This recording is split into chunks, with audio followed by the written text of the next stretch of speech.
ओम श्री परमात्मने नमः। श्रीमद्भागवत गीता प्रथम अध्याय। धृतराष्ट्र बोले, हे संजय, धर्मभूमि कुरुक्षेत्र में एकत्रित युद्ध की इच्छा वाले मेरे और पांडु के पुत्रों ने क्या किया? संजय बोले, उस समय राजा दुर्योधन ने व्यूह रचना युक्त पांडवों की सेना को देखकर और द्रोणाचार्य के पास जाकर यह वचन कहा, हे आचार्य, आपके बुद्धिमान शिष्य द्रुपद पुत्र धृष्टद्युम्न द्वारा व्यूहकार खड़ी की हुई पांडुपुत्रों की इस बड़ी भारी सेना को देखिए।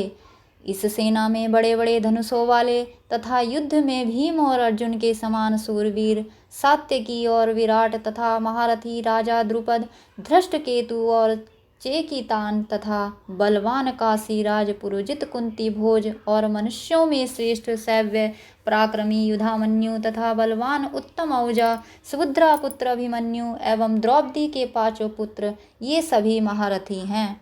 हे ब्राह्मण श्रेष्ठ, अपने पक्ष में भी जो प्रधान हैं उनको आप समझ लीजिए। आपकी जानकारी के लिए मेरी सेना के जो सेनापति हैं उनको बतलाता हूँ। आप द्रोणाचार्य और पितामह भीष्म तथा कर्ण और संग्राम विजयी कृपाचार्य तथा वैसे ही अश्वत्थामा, विकर्ण और सोमदत्त का पुत्र भूरिश्रवा और भी मेरे लिए जीवन की आशा त्याग देने वाले बहुत से शूरवीर, अनेक प्रकार के शस्त्र शास्त्रों से सुसज्जित और सब के सब युद्ध में चतुर हैं।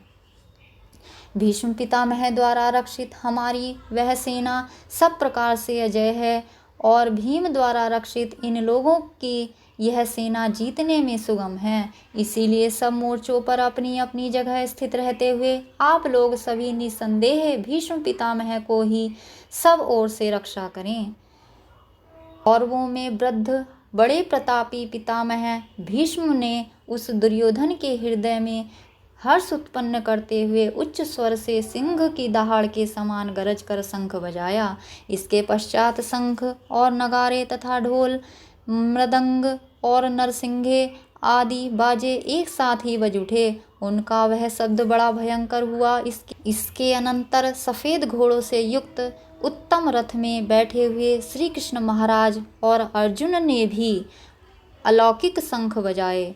श्री कृष्ण महाराज ने पंचजन्य नामक, अर्जुन ने देवदत्त नामक और भयानक कर्म वाले भीमसेन ने पौंड्र नामक शंख बजाया। कुंती पुत्र राजा युधिष्ठिर ने अनंत विजय नामक और नकुल तथा सहदेव ने सुघोष और मणिपुष्पक नामक शंख बजाए।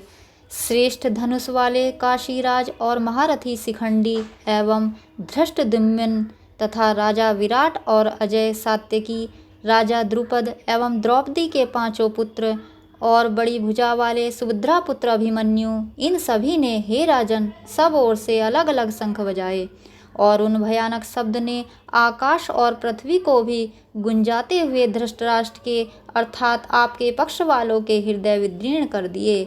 हे राजन, इसके बाद कपिध्वज अर्जुन ने मोर्चा बांधकर डटे हुए धृतराष्ट्र संबंधियों को देखकर उस शस्त्र चलने की तैयारी के समय धनुष उठाकर ऋषिकेश श्री कृष्ण महाराज से यह वचन कहा, हे अच्युत, मेरे रथ को दोनों सेनाओं के बीच में खड़ा कीजिए और जब तक कि मैं युद्ध क्षेत्र में डटे हुए युद्ध के अभिलाषी इन विपक्षी योद्धाओं को भली प्रकार देख लूं कि इस युद्ध रूप व्यापार में मुझे किन किन के साथ युद्ध करना योग्य है, तब तक उसे खड़ा रखिए।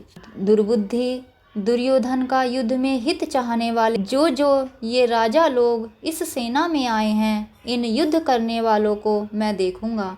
संजय बोले, हे धृतराष्ट्र, अर्जुन द्वारा इस प्रकार कहे हुए महाराज श्री कृष्णचंद्र ने दोनों सेनाओं के बीच में भीष्म और द्रोणाचार्य के सामने तथा संपूर्ण राजाओं के सामने उत्तम रथ को खड़ा करके इस प्रकार कहा कि हे पार्थ, युद्ध के लिए जुटे हुए इन कौरवों को देख।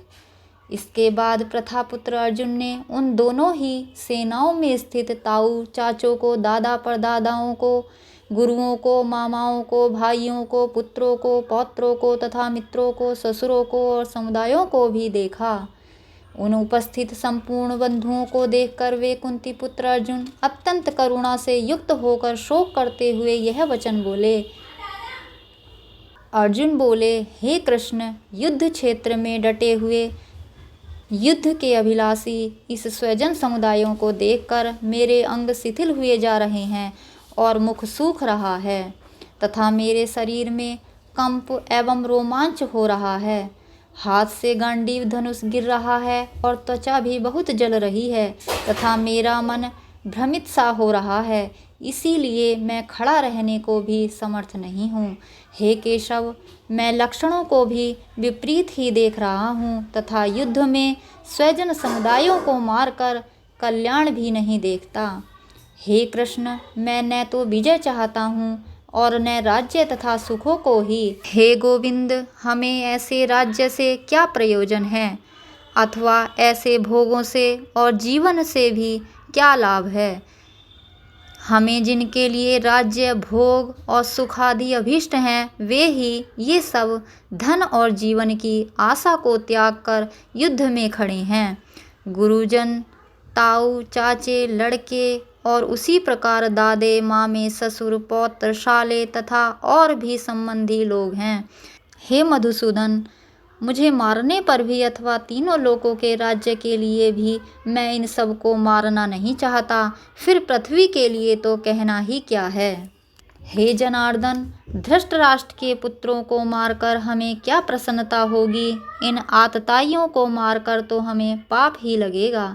अतएव हे माधव, अपने ही बांधव धृतराष्ट्र के पुत्रों को मारने के लिए हम योग्य नहीं हैं, क्योंकि अपने ही कुटुंब को मारकर हम कैसे सुखी होंगे। यद्यपि लोभ से भ्रष्टचित्त हुए ये लोग कुल के नाश से उत्पन्न दोषों को और मित्रों से विरोध करने में पाप को नहीं देखते, तो भी हे जनार्दन, कुल के नाश से उत्पन्न दोष को जानने वाले हम लोगों को इस पाप से हटने के लिए क्यों नहीं विचार करना चाहिए। कुल के नाश से सनातन कुल धर्म नष्ट हो जाते हैं। धर्म के नाश हो जाने पर संपूर्ण कुल में पाप भी बहुत फैल जाता है। हे कृष्ण, पाप के अधिक बढ़ जाने से कुल की स्त्रियां अत्यंत दूषित हो जाती हैं और हे वार्ष्णेय, स्त्रियों के दूषित हो जाने पर वर्णशंकर उत्पन्न होता है। वर्णशंकर कुलघातियों की ओर कुल को नरक में ले जाने के लिए ही होता है। लुप्त हुई पिंड और जल की क्रिया वाले अर्थात श्राद्ध और तर्पण से वंचित इनके पितर लोग भी अधोगति को प्राप्त होते हैं। इन वर्णशंकर कारक दोषों से कुलघातियों के सनातन कुल धर्म और जाति धर्म नष्ट हो जाते हैं। हे जनार्दन, जिनका कुल धर्म नष्ट हो गया है, ऐसे मनुष्यों को अनिश्चित काल तक नरक में वास होता है, ऐसा हम सुनते आए हैं। हाँ, शोक, हम लोग बुद्धिमान होकर भी महान पाप करने को तैयार हो गए हैं, जो राज्य और सुख के लोभ से स्वजनों को मारने के लिए उद्यत हो गए हैं। यदि मुझ शस्त्र रहित एवं सामना न करने वाले को शस्त्र हाथ में लिए हुए धृतराष्ट्र के पुत्र रण में मार डालें, तो वह मरना भी मेरे लिए अधिक कल्याणकारक होगा। संजय बोले, रणभूमि में शोक से उद्विग्न मन वाले अर्जुन इस प्रकार कहकर बाण सहित धनुष को त्याग कर रथ के पिछले भाग में बैठ गए।